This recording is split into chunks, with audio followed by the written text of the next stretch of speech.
Hanuman is one of several zoomorphic characters in Indian mythology, but is the only holy animal figure who is revered as a god today. The mythic texts speak of him as a monkey child of the wind god, as possessing enormous strength, keen intellect and a mastery over the Vedas and other branches of learning. He is also an unquestioning devotee of Rama, the hero of the epic Ramayana, and has the ability to take on any form he wishes. Hanuman in the Ramayana. The first reference to Hanuman in the epic Ramayana is casual, as a group of monkeys, and one has no inkling of the large role that he will go on to play in the remainder of the story. Ravana, a demon, abducted Sita, wife of the exiled Prince Rama. When Ravana was carrying away Sita in his airborne chariot, Sita saw some monkeys atop a mountain and threw down her ornaments, hoping that monkeys with ornaments would attract the attention of her husband Rama, who would surely be searching for her in the same forest. Hanuman was one of these 4 monkeys. This monkey group was instrumental in giving Rama key information about Sita. They helped him build a bridge across the seas, and cross over with a monkey army that successfully stormed the demon's stronghold and freed Sita. Hanuman is described in the epic as one of extremely pleasant visage, perfect diction, elegant speech, and faultless manners. He is also described as being knowledgeable in the 3 Vedas. From his father, the wind god, he inherits his might and speed. He is also a shapeshifter who can increase and decrease his body size at will. Hanuman in the Mahabharata.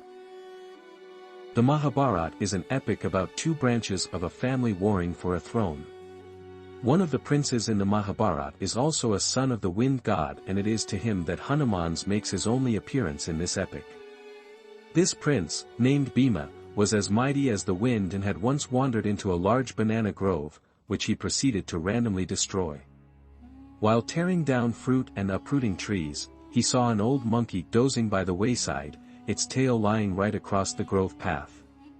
Bhima ordered the monkey to move its tail aside. The monkey opened his eyes and said it was rather weak, and if the prince could be kind enough to lift it gently aside he would be grateful. Bhima, not given to either patience or conversations with lesser beings, bent to pick the monkey up by its tail, intending to hurl it across the banana trees. However, to his surprise, try as he might, he could not move even a whisker of the tail. It transpired that the monkey was none other than Hanuman, the mightiest being on earth. Strength should not be trifled with, neither should it be something to be vain of, or words to similar effect, were what Hanuman told the chastened Bhima.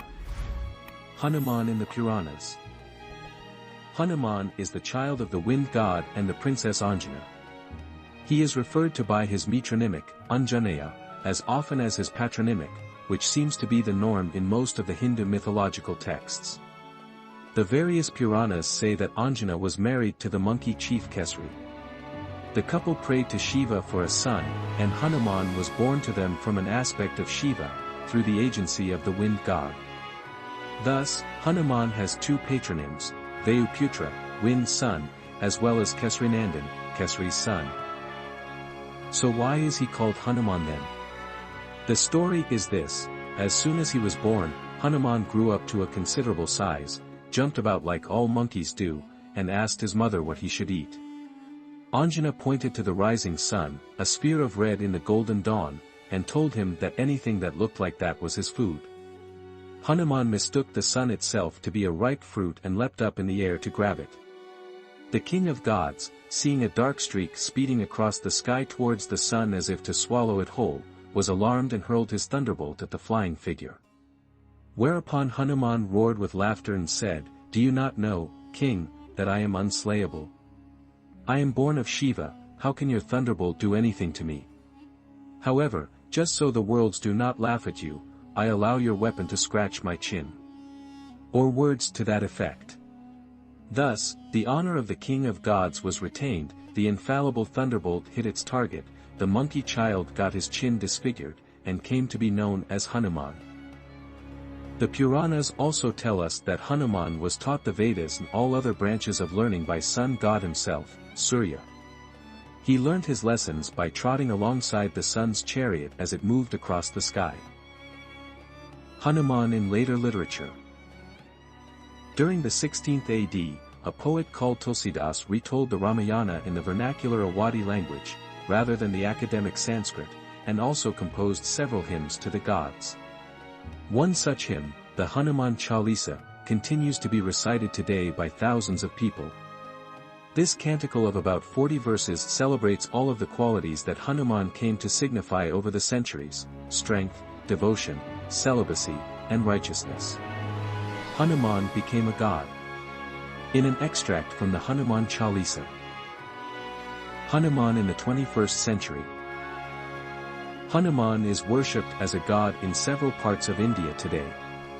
It is almost de rigueur to find a small shrine to him in police stations and wrestling clubs across the country, especially in the north. Outside of India, Hanuman is known in countries which were influenced by the Hindu culture such as Indonesia, Thailand, and Malaysia. Hanuman is a recurring figure in the panels and motifs of the Ramayana that adorn the temples that were built over the centuries in India. He is most often depicted with his favorite weapon, the mace. He is also often depicted as flying across the skies, one hand holding aloft the mountain of herbs and the other a mace.